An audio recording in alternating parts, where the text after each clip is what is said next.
سورۃ الاخلاص جس کے کئی نام ہیں، تقریباً 20،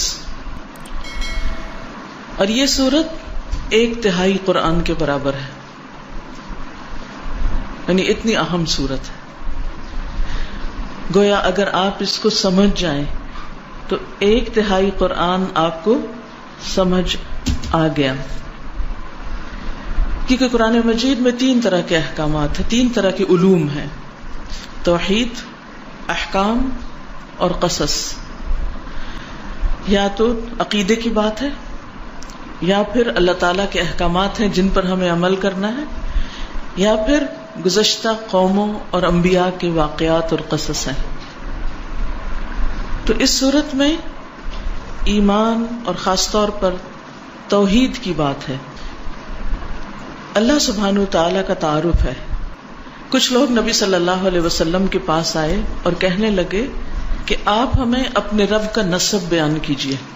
اس پر اللہ سبحانہ وتعالیٰ نے یہ سورت نازل فرما دی: قل هو اللہ احد اللہ الصمد لم یلد ولم یولد ولم یکن لہ کفوا احد، کہ اللہ سبحانہ وتعالیٰ تو ایک ہے، اللہ بے نیاز ہے، اس نے کسی کو جنم نہیں دیا، نہ وہ کسی سے جنم دیا گیا۔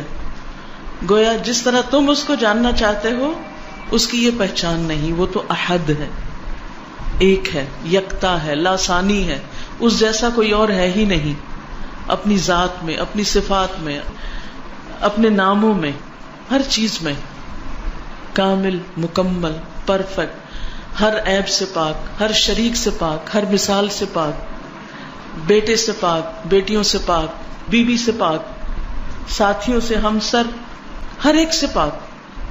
هو اللہ احد، وہ ایک ہے، اور وَلَمْ يَكُنْ لَهُ كُفُوًا أَحَدٌ، اور اس کا کوئی ایک بھی ہمسر نہیں، اس جیسا کوئی ہے ہی نہیں، لَيْسَ كَمِثْلِهِ شَيْءٌ، کوئی اس کا ہمسر نہیں۔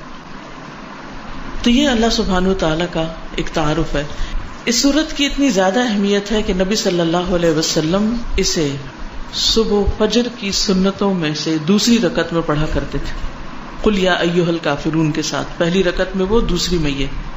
اسی طرح مغرب کی سنتوں میں بھی یہ روٹین تھی آپ کی، ہمیشہ یہی پڑھتے تھے۔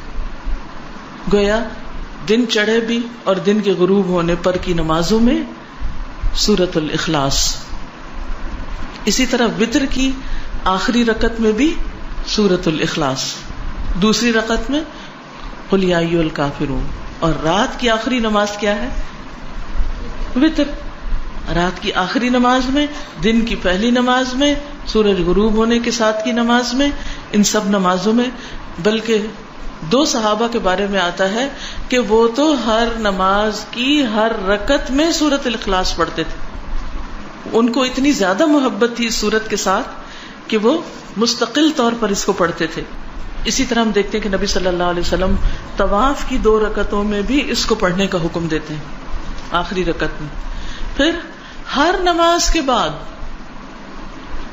یعنی یہ تو تھا نمازوں کے اندر، پھر ہر نماز کے بعد اس کو پڑھنے کی تاکید ہے۔ اور صرف اس کو نہیں، معوذتین کو بھی، قل هو اللہ احد، قل اعوذ برب الفلق اور قل اعوذ برب الناس۔ یہ تینوں صورتیں کب پڑھنی چاہیے؟ نماز کے بعد، جیسے آیت الکرسی پڑھی آپ نے، ساتھ ہی یہ تینوں صورتیں بھی پڑھ لیجیے، اس سے بھی اخلاص پیدا ہوتا ہے۔ اس کی فضیلت یہ، اس کے بارے میں یہ بھی آتا ہے کہ یہ انسان کی بیماریوں کو دور کرنے والی ہے۔ اب بیماریوں کو کیسے دور کرنے والی؟ سب سے بڑی بیماری اور علت کیا ہے؟ شرک۔ سارے غم ہی شرک کی وجہ سے آتے ہیں، ساری مصیبتیں شرک کی وجہ سے آتی ہیں، اللہ سبحانہ وتعالیٰ کی ناراضگی شرک کی وجہ سے آتی، چاہے شرک اکبر ہو چاہے شرک اصغر ہو۔ شرک اکبر تو بتوں کو پوجنا، اور شرک اصغر کیا؟ ریاکاری کرنا، دکھاوے کے کام کرنا، اپنے نیک کاموں پہ فخر کرنا، لوگوں کو بتانا کہ میں کیسا کیسا نیک ہوں۔ تو اس کا علاج کیا ہے کہ انسان قل هو اللہ احد پڑھے۔ پھر اسی طرح صبح اور شام 3 بار، صبح شام کے جو اذکار ہیں، اذکار الصباح والمساء، اس میں 3 بار ان صورتوں کو، تینوں صورتوں کو پڑھنے کا حکم دیا گیا ہے۔ اور اس سے بھی انسان کو بہت فائدہ ہوتا ہے، ہر طرح کے وسوسوں سے نجات ملتی ہے. پھر اسی طرح رات کو سوتے وقت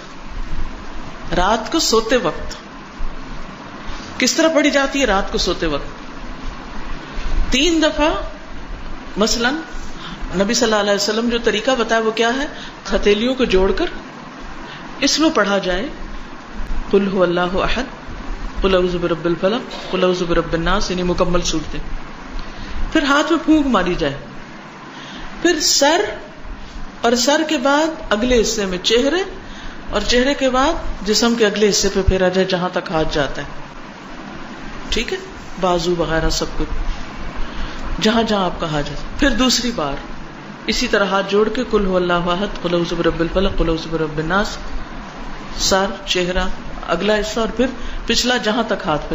پھر تیسری بار اسی طرح 3 بار آپ نے اپنے آپ کو روزانہ رات کو سوتے وقت دم کرنا ہے. اب ذرا آپ گنیں کتنی بار ہو گئی یہ صورت؟ 5 نمازوں کے بعد، وتر میں، 2 سنتوں میں، صبح شام کے اذکار میں 3 بار، اور پھر رات کو 3 بار. ہم اس سورت کو سورت الفاتحہ سے بھی زیادہ بار پڑھتے ہیں دن میں. اور اگر کوئی بیمار ہو جائے، خصوصاً کسی کو جن پڑ جائے یا کوئی روحانی بیماری ہو جائے، کوئی جادو ہو، کچھ ہو، تو اس کے لیے جو رقیہ کیا جاتا ہے اس میں بھی ان صورتوں کو پڑھنا لازم ہے، اس میں بھی پڑھیے. اسی طرح کوئی بچہ بیمار ہو جاتا ہے، آپ خود بیمار ہیں، تو آپ دن کے وقت بھی اپنے ہاتھوں پہ پڑھ کے اپنے سارے جسم پہ پھیریے. جو شخص ہر روز رات کو اپنے اوپر یہ دم کرے گا، کیا اسے بیماریوں سے نجات ملے گی یا نہیں؟ ملے گی نا. یقین سے پڑھیں تو بات ہے نا. ڈپریشن سے، وسوسوں سے، غم سے، پریشانیوں سے، تفکرات سے پھر اچھی نیند آئے گی یا نہیں؟ آئے گی نا، کیونکہ آپ نے ان سب چیزوں سے چھٹکارا حاصل کیا. نبی صلی اللہ علیہ وسلم اپنی زندگی کے آخر تک یہ معمول روزانہ کرتے رہے. آخر میں جب آپ بہت بیمار اور لاغر ہو گئے تو حضرت عائشہ نے آپ ہی کے ہاتھوں پہ پڑھ کے آپ کے ہاتھوں کو اس طرح جسم پر جہاں تک وہ جاتے تھے پھیرا، ان کی برکت کی وجہ سے. تو اس سے آپ اندازہ لگا سکتے ہیں کہ اس سورت کی ہماری عملی زندگی میں کتنی زیادہ اہمیت ہے. نہ صرف یہ کہ اس سورت کی بلکہ اگلی 2 سورتوں کی بھی. نبی صلی اللہ علیہ وسلم نے ایک موقع پر ایک لشکر کا امیر کسی کو بنا کر بھیجا، تو وہ ان کو نماز کی امامت بھی کراتا تھا، جماعت کراتا. جب وہ جماعت کراتا تو ہر رکعت کا اختتام قل هو اللہ پہ کرتا، یعنی کچھ اور بھی پڑھتا مگر قل هو اللہ لازمی پڑھتا. اب لوگوں نے اس وقت تو کچھ نہیں کہا، لیکن واپس آ کر نبی صلی اللہ علیہ وسلم سے پوچھا کہ اس نے ایسا کیوں کیا، یہ ایسا کیوں کرتا تھا؟ آپ نے فرمایا اسی سے پوچھو کہ وہ ایسا کیوں کرتا تھا. لوگ اس کے پاس گئے اور انہوں نے کہا کہ تم ایسا کیوں کرتے تھے کہ ہر رکعت جو ہے اس کا اختتام قل هو اللہ پہ کرتے؟ تو اس نے کہا کہ مجھے اس سورت سے محبت ہے، مجھے اس سورت سے محبت ہے، کیونکہ یہ رحمان کی صفت ہے، یہ رحمان کی پہچان ہے، اس میں رحمان کی صفات بیان ہوئی، اس لیے مجھے اس سورت سے محبت ہے. تو مجھے اللہ سے محبت ہے، لہٰذا میں اللہ کی صفات ہر رکعت میں بیان کرتا ہوں. یعنی اس کو یوں لگتا تھا جیسے اللہ سبحانہ وتعالیٰ کی صفت بیان نہ کی تو گویا جیسے نماز مکمل نہ ہوئی. یہ اس کا اپنا اجتہاد تھا، یہ اس کے اپنے جذبات تھے. تو بہرحال آپ صلی اللہ علیہ وسلم نے اس کے لیے پیغام بھیجا کہ تم اسے جا کر خبر دے دو کہ اس بنا پر اللہ سبحانہ وتعالیٰ بھی اس سے محبت رکھتا ہے. گویا جو شخص اس صورت سے محبت رکھتا ہے اللہ سبحانہ وتعالیٰ اس سے محبت رکھتا ہے.